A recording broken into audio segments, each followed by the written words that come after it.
是以为将我们都杀光了，谁将你们这一小队人马击杀的？可恶！林彪，给我杀！你认为我落魂岛随时欢迎天剑山做，先干为敬。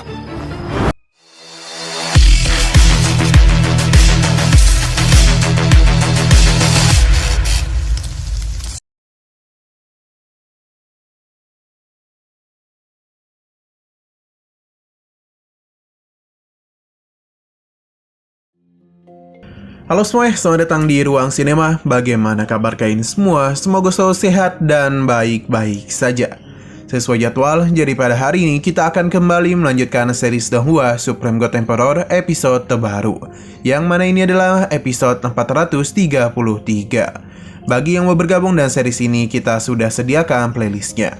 Jadi kalian bisa dengan mudah mencari di mana episode awal dari series ini.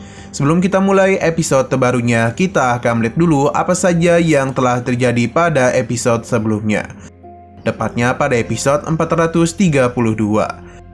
Kemarin Muyun telah menggunakan cara yang cukup jenius, karena di saat para tetua dari 3 keluarga besar melakukan serangan kepada pertahanan Gunung Tianjian, dirinya telah memberikan perintah untuk menyerang kediaman mereka. Inilah yang membuat para tetua 3 keluarga besar menjadi begitu panik dan khawatir dengan kondisi kediaman mereka. Alhasil hanya Tetua Zhu saja di sini. Rencana Muyun tidaklah berhenti sampai di situ saja. Ia pun kembali memberitahu rencananya kepada Uyu dan yang lainnya, kalau ia merasa ini adalah waktu yang tepat untuk melakukan penyerangan. Alhasil demi menjalankan rencana ini dan baik, Muyun bersama orang-orang Gunung Tianjian mengadakan makan-makan santuy di hadapan para murid dari 3 keluarga besar.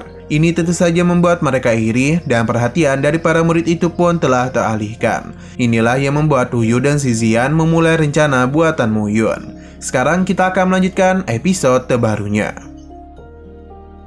Di sini kita dibawa kedua penjaga yang meminta temannya untuk menemaninya kencing, karena sepertinya ia itu sangatlah ketakutan dengan apa yang terjadi baru-baru ini. Temannya sempat kesal karena untuk apa juga mereka takut, karena mereka lah yang mengepung orang-orang Gunung Tianjian.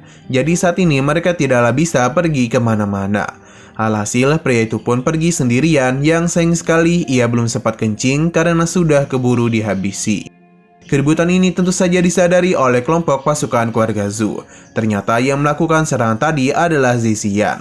Namun ia menyembunyikan identitasnya dan saat ini ia tengah berpura-pura menjadi anggota keluarga Lin. Yang mana dia itu kesal karena keluarga Zhu seakan-akan memandang rendah 3 keluarga besar dan juga keluarga Lin. Jadi pada hari ini Zizian akan menyerang mereka apapun yang terjadi. Hanya saja dan jumlah sebanyak itu, Zizian memutuskan untuk melarikan diri saja dari kediaman keluarga Zhu. Akan tetapi semua itu hanyalah pengalih perhatian, karena Uyu masih berada di sekitaran tempat tersebut dan mulai melakukan penyerangan secara tiba-tiba kepada para prajurit yang ada di sana. Tidak butuh waktu lama bagi Uyu untuk bisa mengalahkan orang-orang ini. Tindakan yang Zizian dan Uyu lakukan telah menciptakan konflik besar antara 3 keluarga besar dan juga keluarga Zhu, karena kini mereka sudah tidak saling percaya lagi.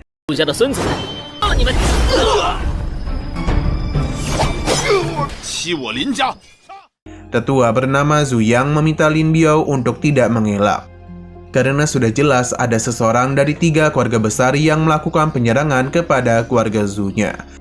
Selain itu kemungkinan ia berasal dari keluarga Lin, jadi lebih baik Lin Biao menyerahkan orang itu kepada mereka. Akan tetapi Lin Biao tidaklah membenarkan kejadian tersebut, karena bagaimana mungkin anggotanya melakukan hal itu. Ia pun meminta bukti jika kejadian itu memang benar adanya.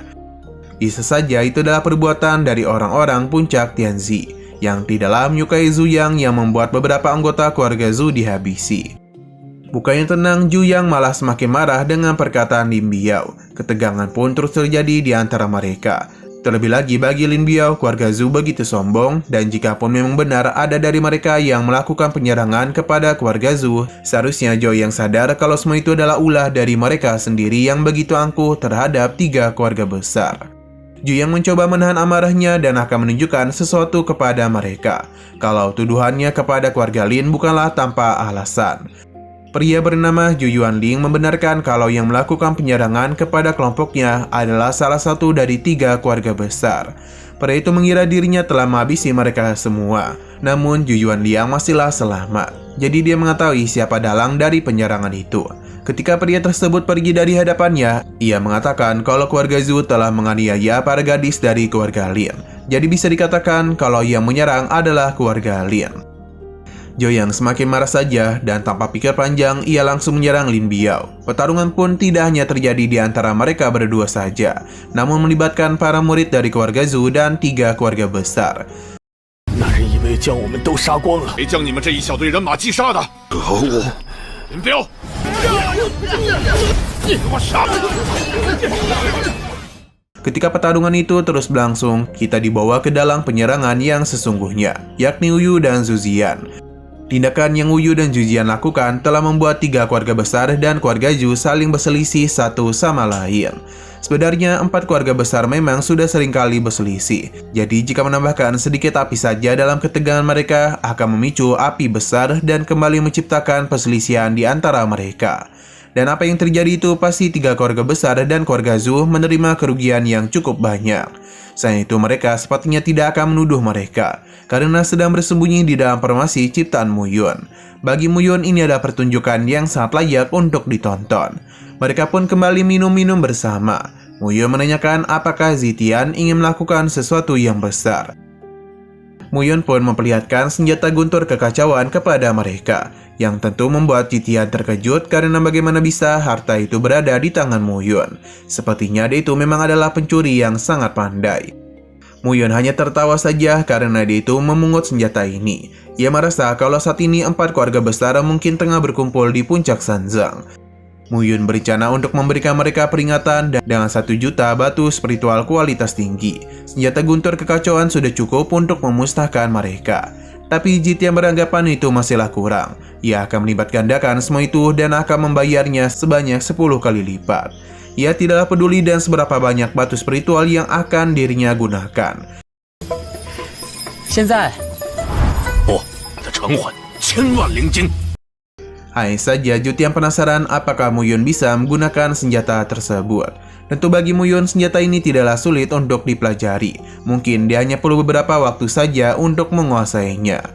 Faktanya guntur kekacauan ini lebih baik dikenal sebagai guntur pemusnah. Tapi tetap saja ini hanyalah senjata ajaib, jadi bukanlah hal yang sulit untuk menguasai sebuah senjata. Zitian kembali bersemangat dan dia akan mengeluarkan 10 juta batu spiritual berkualitas tinggi. Harta ini akan dirinya gunakan untuk membalas dendam para murid Gunung Tianjian yang telah dihabisi oleh 4 keluarga besar. Dirinya berharap dengan semua itu mereka bisa tenang di alam sana. Mu Yun setuju dan apa yang Zitian katakan.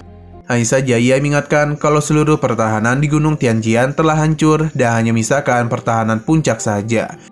Dan begini maka mereka tidak akan bisa hidup setenang sebelumnya. Zitian juga mengetahui hal tersebut, jadi dirinya berencana untuk mencari pulau lain untuk ditinggali.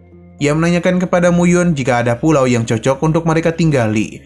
Kebetulan Mu Yun ingat kalau ada beberapa pulau yang tidak jauh dari pulau Lohunnya. Namun ia tidaklah tahu apakah Zitian akan menyukai hal tersebut, karena bagaimanapun aliansi darah Mu Yun sedang dalam ketegangan besar dengan Gunung Xuankong. Ia takut Gunung Tianjian malah terlibat dalam masalah mereka. Zitian hanya tertawa saja karena untuk apa juga dirinya takut dengan orang-orang tersebut. Mu Yun dan senang hati menerima Gunung Tianjian sebagai tetangganya, karena mereka akan pindah ke sekitaran Pulau Lohun. 我血盟靠近，全国。你认为我落魂岛随时欢迎天剑山作，先干为敬。 Di saat mereka sedang bersenang-senang, hal yang berbeda justru terjadi kepada 4 keluarga besar. Sepertinya mereka sudah tidak saling percaya lagi dan pertarungan pun terus mereka lakukan. Sampai akhirnya Zhu Ziyuan mencoba untuk menghentikan keributan tersebut. Akan tetapi orang-orang dari 3 keluarga besar sudah tidak peduli dengan perkataannya. Karena bagaimanapun keluarga Zhu telah bersikap keterlaluan dengan 3 keluarga besar. Apa yang terjadi itu mengejutkan Zhu Ziyuan, terlebih lagi sebuah ledakan pun tercipta.